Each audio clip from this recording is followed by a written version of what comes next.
Hello and welcome to another episode of the Electric Norwegian. I'm Mats. This is Robert. Hello. On your Comet Alpine Plus. I blue electric. Yes. Outside my new home. Yes, you have moved. Yeah. You now have an apartment. Yay. It's two apartments in this house. So we have looked at this car before. It's been a few years. Car. Thing, transport Scooter. device, scooter. Mobility scooter.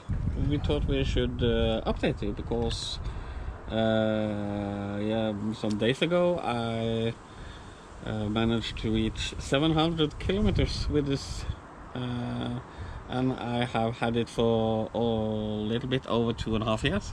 Mm-hmm. So nowadays I use it a lot because I moved and I have to get around, so, and I also have to drive down to the old complex to do some work, so yeah.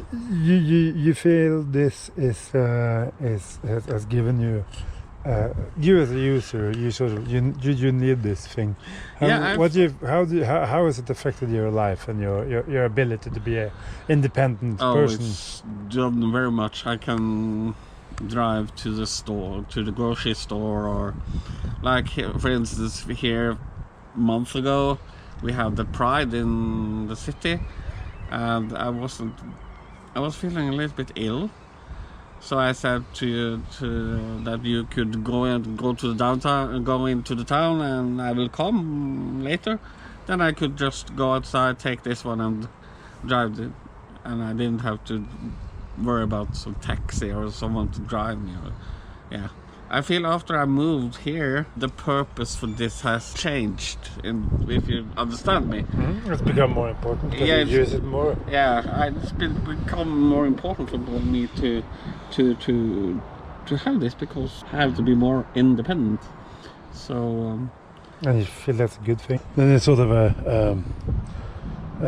requisite for all people to function in society. Then you need certain things, and one of them is a certain ability of independent transport, because you want to do things, you want to partake in stuff. Yeah. Of course, this is limited range, but for what it does, I charge it 3-4 days a month. No, 3-4 days, and I have to charge it. So, Okay. Yeah. Depending on the usage of it. Does it discharge if it just sits there, or can you? Yeah, it's the discharge. Okay. Yeah, so I have to be careful. Yeah, this is the box with the connectors. And when I moved here, And you use this. yeah, this I got plug. when I moved here because my landlord here has been brilliant, because when I was here looked at the apartment, he said that do what you have to do to get it functional for you. So for instance, here it was only this Staircase. stairs, and as you can see, it's not very user friendly. So he said make some kind of, So you filled up and you made this road. yeah.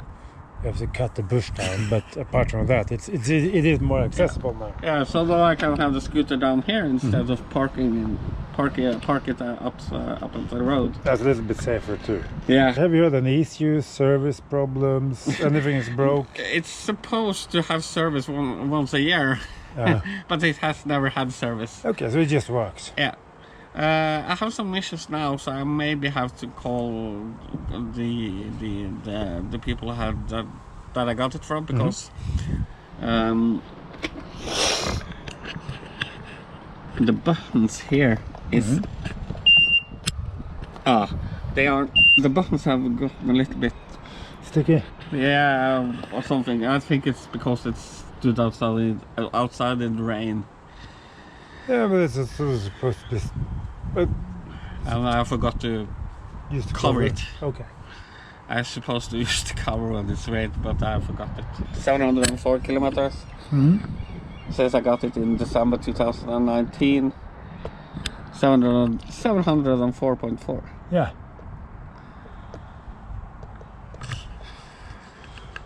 So it's become my daily user car. And that's good.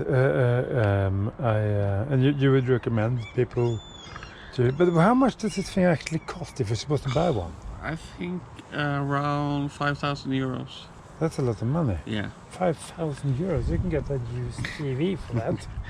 But this you can in Norway. I don't know how it is in the continent, but here you can get an old Leaf, for instance, or a Twizy or something like that. And in Europe, but the Twizy, for instance, is also. But this is more for people that maybe doesn't have the driver's license and no, so that's on. True. So that's true. So it's. But the reason why I bring up the Twizy is that because in Europe, but there's most of, I think so. It's registered as a quad, so you can run it on a moped or something. Yeah. You don't need a car license to use it. No, of course. But of course, when it comes to if you have mobility issues, then maybe getting in and out of it can be. It was just a thought, because there's a lot of money for a private person to put in something like this. Yeah. But of course, we have support systems for that, at least in Norway. I don't know how it works in other countries. But you would suggest people for people to look around the possibilities to either have support or find some sort of finance. If you have mobility problems or something, I recommend talk with your municipality or something if they have any support, because this thing, 704 kilometers, it has worked like a clock. Yeah. 2.5 years. Yeah, 2.5 years. And I managed to get a lot of things with me. I had some here. Yeah, because I have the basket. You have the basket. I could also have this box here. Yeah, that on is the lockable. back. I don't have it, but I could have kind of like you have on a bike, cargo box thing. Yes. Yeah. And I'm thinking about getting it, but I have to pay for it myself. Yeah. I don't get any.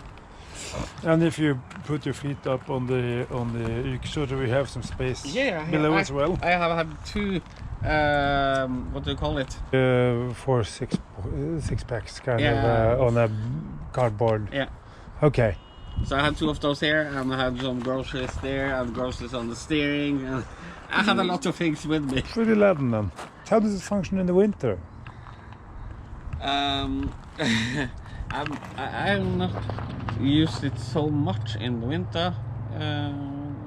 But lack of heating and stuff maybe makes it difficult. Yeah, but unless you dress up properly. We will maybe make another video next year after one winter, because I moved after the winter was finished, so I haven't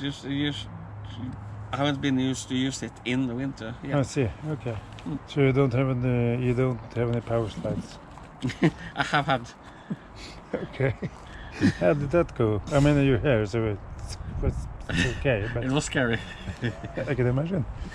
But one thing I could maybe could be different is because if you let go of the gas it downhill. Stops. Okay. So there's maybe it's because I'm crazy in the head and have driven too much EVs, but it should be regenerating in the downhill. Yeah, more progressive. Yeah, but I think it's a safety. Probably. I think it's a safety. Yeah, it's a more of a thing. on-off kind of thing. But is it a regeneration on it at all? No. Okay. That's strange. You have to get all the power from there. Okay, that's a bit literally wasted opportunity. Yeah, I've had one almost accident with it. Okay. And that was a month ago or something. I got home from Montenegro and I had parked it on the side of the house. Yeah. So it wasn't standing here. flashing, and I was backing it up here, and I got on the rocks there, Oh yeah. and I almost, Oh, they got on the side. yeah. So that was a little bit scary. I had to cut the bushes because when I take the scoot up, I can't see if it's coming any cars. True. So I have to just drive and hope. Yeah, but it's not like in the kind of some cars with a long bonnet or anything, because it's a very short thing. It's mostly just you. But of course I can see this. And because it's so small, it's mostly when this is visible, it's sort of already in the road. Yeah. And then come up here. It's not really it's not really that much. I mean, come out of the hedge and you're already here. So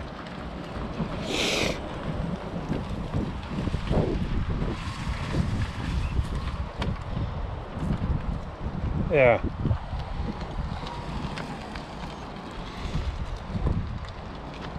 So if you have any more questions, please put it in the comments, and I will answer them. But I think that's it for now, before the wind picks up anymore. And the birds, the seagulls are, well, the kids are out and stuff, so there's lots of bird life going on. Thanks for watching. I do hope you found it interesting, and we will see you in the next one. Take care. Bye. Bye bye.